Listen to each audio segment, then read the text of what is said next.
This is the FX 8350, a popular CPU from AMD before they went on to launch their Ryzen line of processors. This released back in October 2012, making it over 10 years old by this point. But I wouldn't be surprised if a number of budget PC gamers are still rocking these in their systems in 2023. Sound off in the comments if you are, by the way, either this or any of the other FX chips. Every time I see people talk about these online, there are two very distinct sides to the aisle. There's the people that hated the FX chips due to AMD's deceptive marketing of the core counts and how bad the single-threaded performance was compared to what Intel had at the time. And then there are the people that fondly remembered it, praising it for its good multi-threaded capabilities for the price at the time, as well as the overclocking potential that these had. Regardless of how this was received though, in this video we are going to build a PC around it because I really enjoy doing stuff like this. I find it very interesting to go back and play with old hardware and see how it holds up because there's more of a sense of like a mystery or a surprise. We already know that modern CPUs and GPUs can run almost anything thrown at them. They're kind of expected to, being new and all, even the entry level stuff like i3s and Ryzen 3s. But what about stuff that's a decade old? Sometimes I find that way more interesting. So this is the next installment of that. This build was made possible thanks to Antec, who is sponsoring this and sent over some of their products to be featured. We've got a case, some case fans here, and an AIO, and I filled out the rest of the parts with stuff that I either picked up recently or already had on hand. So yeah, we're gonna give this almost 11-year-old CPU a glow up and put it to the test. So let's go over the parts real quickly. Paired with that in terms of the graphics card is going to be the Red Devil from Power Color RX 6700 XT. Now, this graphics card is by all means overkill for this processor, but I did that intentionally because I want to force the bottleneck into the CPU. The motherboard that I'm pairing with the processor, this is one that I picked up on the channel recently and I made a video about it. This is the Gigabyte 990FXA UD3. The 990FX was like the top of the line chipset when it came to overclocking, and I intentionally picked up a higher end board like this because I'm going to want to overclock the FX8350 given that we do have a pretty beefy AIO here, which we'll talk about in a second. For the SSD, I've got my benchmarking 1TB 2.5 inch Vulcan Z from Team Group. The memory, I've just got 16 gigabytes of 1600 megahertz CL11 RAM from Team Group as well. For the power supply, we've got the Antec HCG High Current Gamer 750 watt gold rated power supply. This is like a tier A power supply from the tier list. 750 watts should be plenty to power the processor, which is 125 watts TDP, as well as the 6700 XT. Plenty of power here. So now let's get on to some of the stuff that Antec sent over. They sent over 2 packs of their 3 Storm. These are just plain black fans. Each of these fans come with 4-pin PWM connectors, as well as an additional connector to daisy chain the next fan. Aside from the fans, Antec sent over their Vortex 360 ARGB cooler. So yeah, we're gonna have 360 millimeters of radiator here so that we can hopefully overclock. I don't know what the silicon lottery of the 8350 is yet, as well as the true potential of the motherboard, but yeah, hopefully we can get a pretty good overclock on it and keep that cool because the 8350, if you look at it on AMD's official website, it lists the TJ Max at 61 degrees. If you compare that to modern day processors, you know, modern day CPUs can run easily into the 90 plus degrees, if not 100 before they start throttling or shutting down. But yeah, the FX8350 only 61 degrees, officially according to AMD. I'm not sure how much I believe that though, because using AMD Overdrive, which funny enough, if you go to the website, the official website, it says that it is obsolete and to buy yourself a Ryzen chip instead if you want to overclock, which I found kind of funny. But if you use the Overdrive software, it doesn't give you what the CPU temperature actually is. It just gives you what they call a thermal margin. Now, I looked at that next to hardware info, and what the CPU temperature was with that thermal margin, it always added up to 70 degrees C. So I don't know why AMD put 61 degrees on their, you know, official product page, but I think realistically, when it comes to at least the overlays I'm going to show later on in the video, the chip can hit 70 degrees before throttling or, you know, running into any issues. Last but not least, we have the case. So this is the P20 case, which has a pretty sleek and unassuming look to it. There's nothing flashy or crazy going on here. There's no RGB included on this case in terms of like RGB strips or anything on it, and the fans included are not RGB at all. They are just plain black fans. So if you're one of those types of people who like, you know, simplicity or clean looks, this would be the case for you. But yeah, plenty of room. We do have a built-in graphics card, kind of like a sag bracket here, which is always nice to see. Grommeted holes for the cables to go through. Built-in Velcro straps for the cable management. Front mesh panel so that there's plenty of airflow, nothing's getting blocked off, easier to remove filter and all of that. So yeah, overall I'd say this is a pretty solid case from Antec. But alright, those were all the parts. Let's get to building this thing. Alright, so first up, let's get the CPU on here. For the AIO, I think I have to remove these two plastic brackets that come on these AMD motherboards. Oh wait, I don't. It looks like it might actually use the latching mechanism. Oh, it snaps. Heck yeah, I don't have to remove it. These clips just go on to the pump block, like so, and it just clips in. Yeah, for AM3 right there. Awesome. So I don't have to put any brackets on the backside or anything like that. We could just go as is. So let me get the memory on the motherboard real quick. That's pretty much it. Pretty simple. No NVMe drive or anything like that. So let's get this into the case now. Alright, so for the case, I'm actually going to replace the fans that come stock in here in the front. And I'm going to put the RGB fans in here because we are going to be top mounting the radiator. So I don't think, you know, it's going to look that good up top. You can't see it as much as like a direct front on view of the front mesh.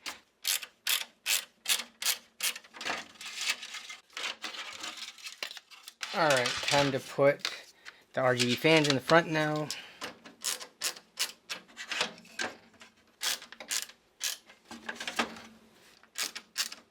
All of the fans are in there now, so I can put this filter back on. And the front panel.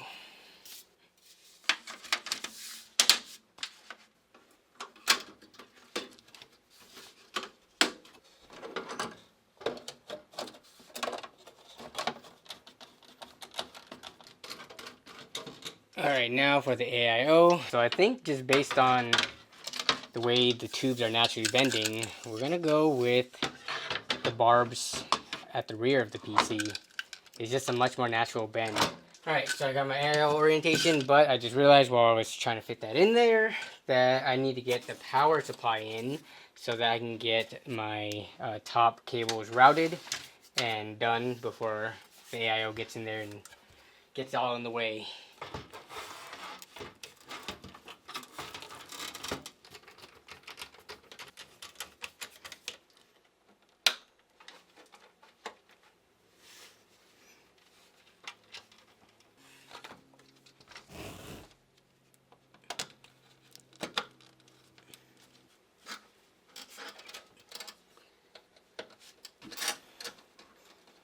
Alright, so we've got the power supply connectors in, so now we can get the AIO in.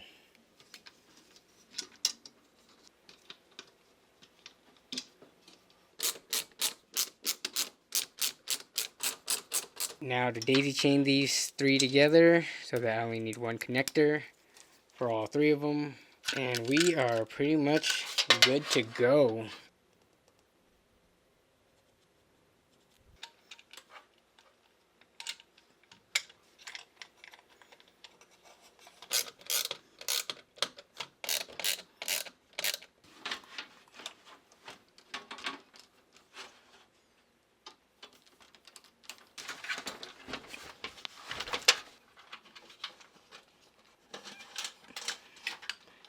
It is time to now install the graphics card. Oh yeah, I need to move this down right here too.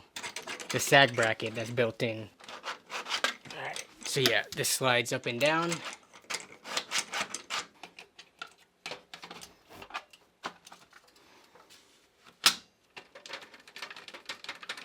Yeah, so after tightening this, you can see that there's a little bit of sag in here. For it to be straight, it would need to be moved up just slightly like that. That's where this piece back here is going to come in. I'm going to lift this up and then tighten it in the back, and there you go. Sag bracket is holding it up. Alright, we are pretty much good to go. Just need to do some cable management in the back here, get some fan connectors. Yeah, that's pretty much it.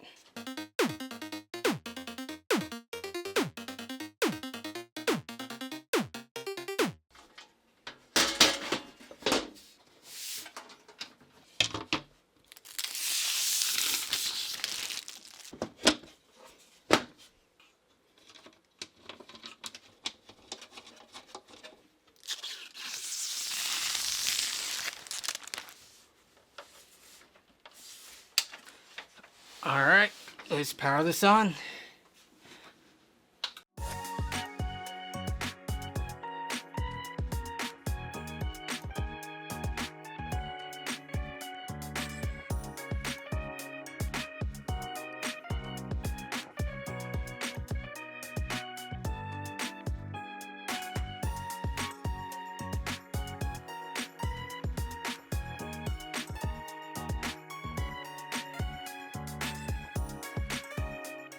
Alright, so this PC is built, and I like how it came out. You can't really tell that it's an older platform since it has pretty neutral colors. It doesn't have kind of like that bright blue and white look to it that a lot of this era of parts had. And I've got all RGB set up to a unified color for that overall black and yellow look by using the included controller, since again these older motherboards don't have RGB headers on them. So the controller and hub from the AIO is clutch here. Now let's take a look at the performance. I'll be testing the FX8350 both stock and overclocked. For overclocking, I was able to get it to a stable 4.9 GHz at 1.55 volts, and I was really trying to get that nice round 5 GHz, but I just couldn't get there without pushing higher voltage, and I wasn't trying to do that and risk the CPU's lifespan, regardless of how good the temps were. And speaking of temps though, one thing you should definitely pay attention to during the benchmarks is that CPU temperature.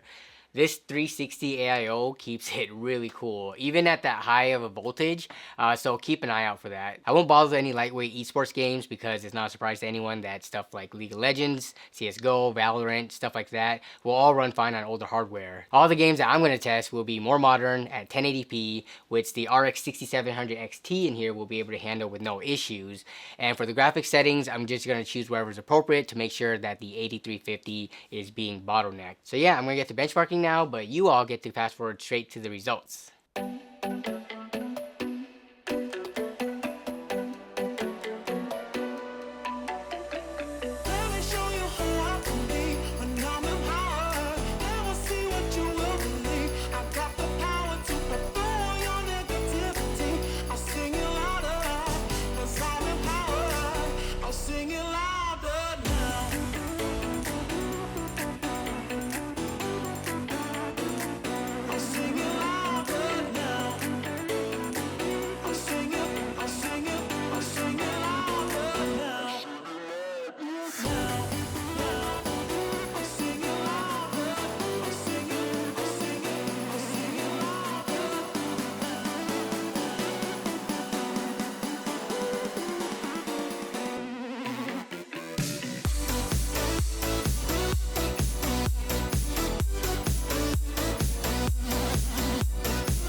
Alright, so there you have it. The FX 8350 against a bunch of titles that came out long after it was released. I don't know about you, but I'm kind of impressed that it was able to play all those games. It was able to at least hit 30 FPS in all the heavy AAA single player ones, and for the multiplayer titles, at least 60 FPS if not higher. Given the age of the 8350, you'd expect that it shouldn't be able to run some of these titles at all, especially the newer ones, let alone be anywhere near playable, but the results just shown prove otherwise. Now I do have to talk about some issues with using this processor and this platform, kind of any old hardware actually, whether it be this or something else, because there were some glaring issues and they mostly revolved around loading times. Booting into Windows was fine, there was no problems there, but oh my goodness. Loading into some of these games, especially the newer games, it takes such a long time. This is with an SSD too, but the load times are reliant on how fast your CPU is, so the slower that is, and this one is pretty slow compared to modern day hardware, the longer the load times. And that's not even talking about the shader optimization too. Oh my god, games these days. Shader optimization everywhere. Why? For Last of Us, it was actually going so slow that after like an hour or so, I swear it was only like 20% of the way through the shader optimization. So I just left it overnight to finish and I went to sleep. I don't know how long it actually took. Unfortunately, the overclock did not make any earth-shattering differences at all in any of this. At stock, the CPU already boosts to around 4.1 gigahertz, all core, so an overclock of 4.9 gigahertz is just shy of like a 20% overclock. And in the CPU-specific benchmarks, yeah, we saw close to a direct translation in performance gains, but in actual gaming, it was closer to like 10 to 15%. So yeah, overall, fun to overclock. It's, you know, cool to see the temp stay so low with that big AIO in there, especially at that higher voltages, but practicality wise, if anything, the amount of cooling headroom is nice to give you the ability to run like the fans at lower speeds to reduce like the overall ambient fan noise, but that's pretty much it. But yeah, that's pretty much gonna wrap it up for this video though. Hope you all enjoyed and found this either useful or entertaining in one way or another. Let me know down in the comments below how you think the FX8350 did against these modern titles. And if you out there are still rocking an FX chip right now in 2023, how's that holding up for you? I look forward to reading your responses down below in the comments. I want to thank Antec for sponsoring this video and for sending these products over to make this build possible. I want to thank you all, as always, for watching and for continuing to support the channel. And of course, thanks to the channel members, as always, for their above and beyond support. Be safe out there, and I'll see you all down in the comments, as well as the next stream and or video. Bye.